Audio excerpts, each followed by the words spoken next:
Gapiramiz, lekin muhokama qilmaymiz. Birdan Bahrom aka bilan urishib qolibdiz-ku. Bahrom aka mashinasiga tiqib qo'ydi.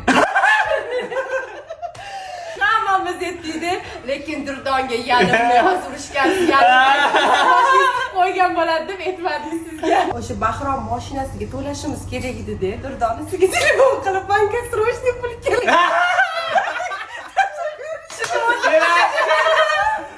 Shunda men o'zim pul tashib berdim. O'zingiz tashib berdingiz. Durdon opa, esizdami? Bahrom aka bilan u paytda urushgan edingiz. Siz bilan to'yxonada video oluvdik. Keyin o'tdan chiqqandan keyin o'rtoqlarim oldiga ofisga o'tishim kerak dedim. O'zi aslida o'tishim kerak emasdi. Bahrom aka bilan yig'ilib kerak edi. Chunki menga ertaroq berasiz, xafa bo'lmaslik uchun. Xafa bo'lib qolmasligingiz uchun boshqa narsa yo'q. Ko'rdingizda, bu zo'r video ekan. Hamma ishni Chet elga bitta tanishingizga sovg'a sifatida bilet so'radingiz. O'shanda aslida ulardan so'ramaganman. Prosta qilib bergim kelmagan. O'zingizni viziyalar bo'lsa qilib berardim. Gapiramiz, lekin muhokama qilmaymiz.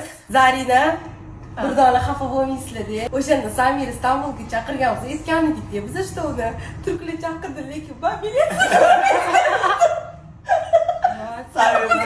Muhokama qilmaymiz, bo'ldi. Muhokama qilmaymiz. Syomka tugasin, men muhokama qilaman. Dareychini bo'lsa, bitta tanishim tug'ilgan kuniga rosa katta chiroyli sovg'a qiluvdim-da.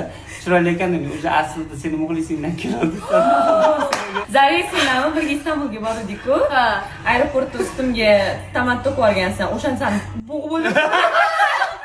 Lekin ishni bo'lmadi, tasallim deganman. Zarimanda hech narsa yo'q. Gapiramiz, lekin muhokama qilmaymiz. Sen menga telefon qilsak eshitmay qolibman deyman. Aslida ko'targim kerak. Lekin aslida hammalarda telefon qilganlarda qo'limda bo'ladi. Telefon bunday qilaman. Uf, deyman-da, keyin to'xtatib bahona topib keyin qilaman deb. Muhokama qilmaymiz, bo'ldi. Faqat xafa bo'lmaysan-a, Samir? Yo'q. O'tgan safar qarz so'rading-a menda. Men spesialni uxlab olib Telegram'imni ochmadim-da. Pul topguncha indamay turib, bab topmagan ekansan, ovqat tashlab berdim.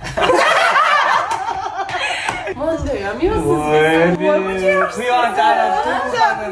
Gapiramiz, lekin muhokama qilmaymiz. Bahromga sizdan 1,5 ming qarzim bor-ku. 1600. O'zi pulim bor edi, lekin bergim kelmayapti. Lekin bitta narsa, Zarek qolgan kimdandir pul olsa vaqtida beradi-da. Bitta akamga bergim kelmaydi, bilmayman nima. To'g'ri. Yaqinda o'tib qoldik-ku siz bilan. Nomerimni qaytarib olgim keldi-da. 101 da yurmasin. Demoqchi edim, keyin mayli dedi. Keyin, Madinatda. Oy, sizga gapirdim. Gapiramiz, lekin muhokama qilmaymiz. Adina Facebookda Turkiyada yurganimizda Murat akam kelaliga xohlagan bitta narsalar tanlaylar, sovg'a qilaman dedi-ku. O'shanda bezbetlarcha bitta emas, ikkita narsa tanladi. Esimda bor, lekin men indamdim. O'tgan kun 91 da turdik-ku. Pulim yo'q dedim-ku sizga, lekin pulim bor edi. Bilamiz, $100 bor ekan. Yo'lda ko'rishib qoldik-ku sizdanmi? Samir ikkalamiz, siz Murat aka, yuringlar, ovqatlanamiz, qornim och deganingizda, yo'q, Samir uyiga borishimiz kerak ekan dedik-ku. O'zi o'shanda xonzoniyaga mehmon. Keyin siz xafa bo'lmaydi deb istoriya qo'ymaganmiz. Madina opa, esizdami? Telefon qiluvdingiz. Samir do'konga kelyapsizmi? Qattasiz deganingizda men aytganman, men uydagilarim ishi bilan ko'chada yurmayman degandim, lekin o'zi aslida ovqatlanib o'tirdim.